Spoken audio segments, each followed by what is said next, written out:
Jokowi, Dr. Tifauzia Tiasuma, membandingkan foto wisuda Jokowi dengan foto terbaru saat menjadi presiden di akun media sosialnya. Ia menyebut kedua foto itu sangat berbeda dan menuliskan keduanya merupakan orang yang berbeda.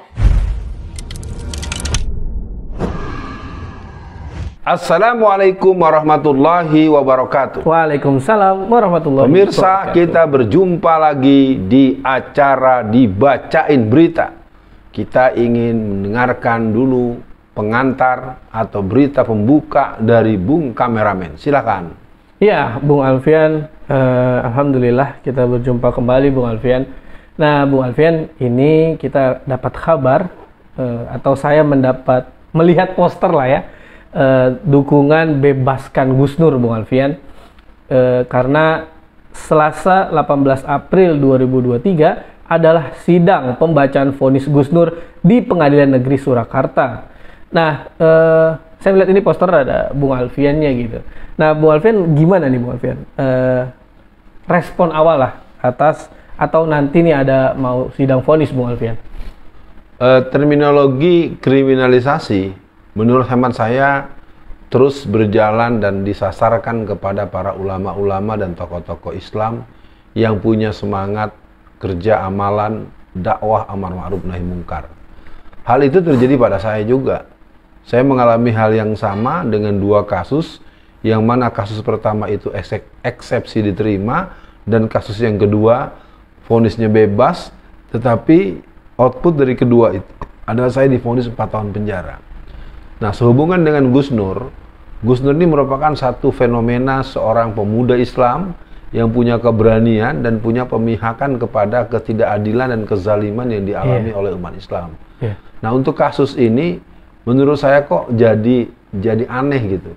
Harusnya kan pihak yang menuntut dia itu yang menunjukkan ijazah asli dari yang bersangkutan. Nah, bukan lalu kemudian orang bertanya seperti orang di pusat kegiatan, katakanlah penerimaan karyawan baru atau penerimaan caleg atau panitia X gitu, meminta, Pak, mana ijazahnya?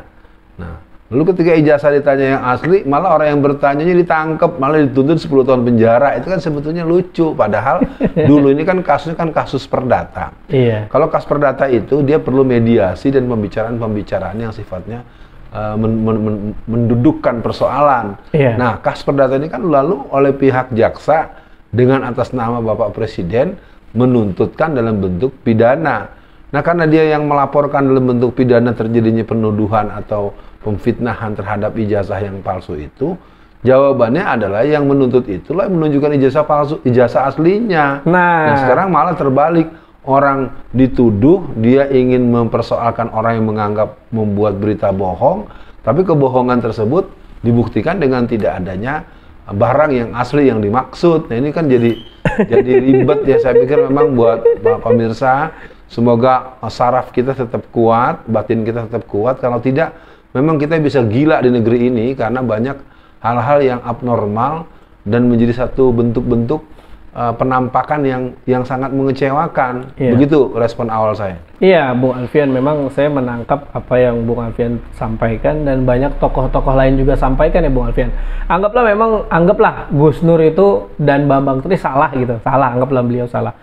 Kalau beliau salah, tunjukin dong aslinya. Kan sebenarnya semudah itu Bung Alfian. Nah, Bung Alfian, mungkin saya akan bacakan sedikit respon-respon tokoh. Seperti misalkan Ustaz Slamet Ma'arif, Gus Nur tidak terbukti melakukan penodaan agama, mubahalah ajaran Islam. Karena itu, Gus Nur wajib divonis bebas. Nah, kemudian yang himbauan di poster Bung Alfian tadi, karena ijazah asli Jokowi tak ada, maka jaksa telah gagal membuktikan tuduhan Gus Nur mengedarkan kabar bohong ijazah palsu Jokowi. Nah, kemudian dari tim penasihat hukumnya Gus Nur, secara hukum, klien kami wajib bebas karena bukti ijazah asli Jokowi tak pernah ada. Kalau sampai divonis bersalah, dapat dipastikan hal itu adalah konfirmasi adanya intervensi kekuasaan. Nah, ini Bung Alfian, yang sering saya sampaikan. Apa sih yang hal aneh yang tidak terjadi di negeri ini Bung Alfian? Andaikan tuntutan jaksa ya setengahnya lah anggap dikabulkan oleh hakim, ini gimana Bung Alfian melihatnya? Ya, saya pikir dengan kasus ini, saya ingin katakan, 1 hari saja vonis itu diberikan dalam bentuk penahanan atau pemenjaraan sebagai wujud daripada vonis kasus ini, hakim telah mencederai fungsi kehakimannya. Itu yang mungkin perlu diketahui oleh para pemirsa. Nah, kalau lihat hawa-hawanya, kalau pakai logika hukum, hakim harus menunjukkan sikap bahwa ini merupakan sebuah proses hukum yang harus menunjukkan tindakan yang proaktif dan menunjukkan bukti-bukti fisik. Itu adalah kejaksaan. Ketika jaksa yang mewakili tanda kutip yang berfungsi sebagai orang ini harus dia menunjukkan itu, karena tidak bisa maka harus dibebaskan secara tanpa syarat demi hukum. Itu satu. Nah, yang kedua, saya ingin katakan agar ini menjadi pembelajaran buat masyarakat luas bahwa ketika hukum dikelola dengan kekuasaan yang semena-mena, ini akan menjadi catatan khusus. Karena bisa jadi itu nanti terjadi kepada Anda juga, kepada saya juga, keluarga kita juga. Nah, yang ketiga, mari kepada seluruh pihak yang terkait agar membenarkan persoalan ini dalam artian melakukan penataan, melakukan penegasan fungsi-fungsi sesuai dengan otoritas, sesuai dengan peran masing-masing. Hakim, jadilah hakim yang berkeadilan. Nah, jaksa, tuntutlah dengan kepatutan, logika-logika tuntutan yang bisa diberikan. Pengacara, Anda melakukan pembelaan berdasarkan klausul, pasal dan ayat yang terkait dengan undang-undang yang berlaku dan logika-logika hukum. Iya, Bung Alfian, memang kalau Bung Alfian sampaikan jaksa perlu begini, ibaratnya udah lewat tuh Bung Alfian. Tinggal vonis kan nih besok nih. Iya. Nah, Bung Alfian kan apa ya, pengalaman lah ya, pernah di penjara Bung Alfian. Apa sih sebenarnya Bung Alfian yang dirasakan atau ada giroh tertentu nggak sih Bung Alfian yang dimiliki ustadz-ustadz ketika mereka ingin menghadapi sidang vonis Bung Alfian? Ya, mungkin sidang vonisnya satu situasi yang tidak menyenangkan dan tidak menenangkan. Ya. Nah, tapi yang ingin saya sampaikan juga dalam proses-proses dari tahanan ke persidangan, dari nunggu waktu jam sidang, saya ingin mengumumkan dengan terbuka bahwa jaksa tidak independen. Jaksa beberapa kali untuk kasus saya itu sampai ada yang saya tanyakan karena saya juga punya basic orang kampus. Saya tanyakan pada jaksa yang juga punya dasar-dasar keilmuan, Pak jaksa, saya mau tanya, sebenarnya kasus saya ini bagaimana? Saya ingat betul, Bung Kameramen, waktu kasus saya yang terdahulu, saya dijemput oleh pejabat Kejaksaan Agung dari Jakarta, dibawa saya ke Surabaya. Waduh. Di perjalanan saya bisik-bisik sama mereka, Mas, Anda kan seorang bagian dari pejabat di Kejaksaan ini. Apa kata dia, Bung Kameramen? Saya tanya, untuk kasus saya ini bagaimana kepatutannya? Apa tahu jawabnya Bung Kameramen? Gimana? Paling tinggi 6 bulan. Biar tahu saja para pemirsa. Saya nyatakan, demi Allah, saya bertanya langsung kepada si Fulan itu.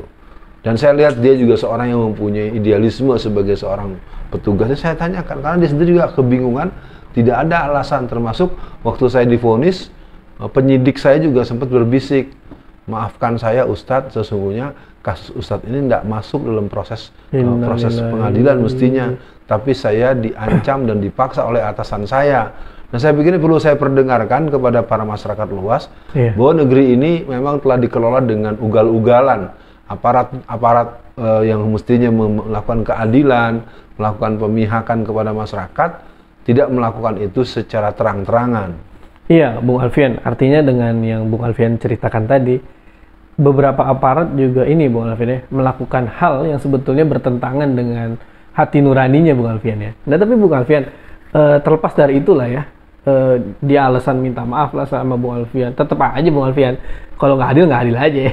Dia tanggung jawab juga dia ntar di akhirat. Harus. Nah, Bung Alfian, untuk akhir sesi kali ini, apa nih Bung Alfian? Semangat, support Bung Alfian untuk Gus Nur, Bambang Tri, dan keluarganya Bung Alfian. Karena ya kita sama lihat lah waktu Bung Alfian divonis kan, alhamdulillah tuh bebas. Tapi ya gimana, kita juga galau karena ya banding ujungnya 0 jadi 2 tahun lagi. Tapi ya untuk closing kali ini Bung Alfian, ya memang ada pernyataan Gus Nur yang cukup membuat saya terenyuh ya, karena dia ada salah satu anggota keluarganya itu sedang sakit dan ada harapan dia bisa bebas. Bahkan dia punya pernyataan yang cukup membuat saya masgul.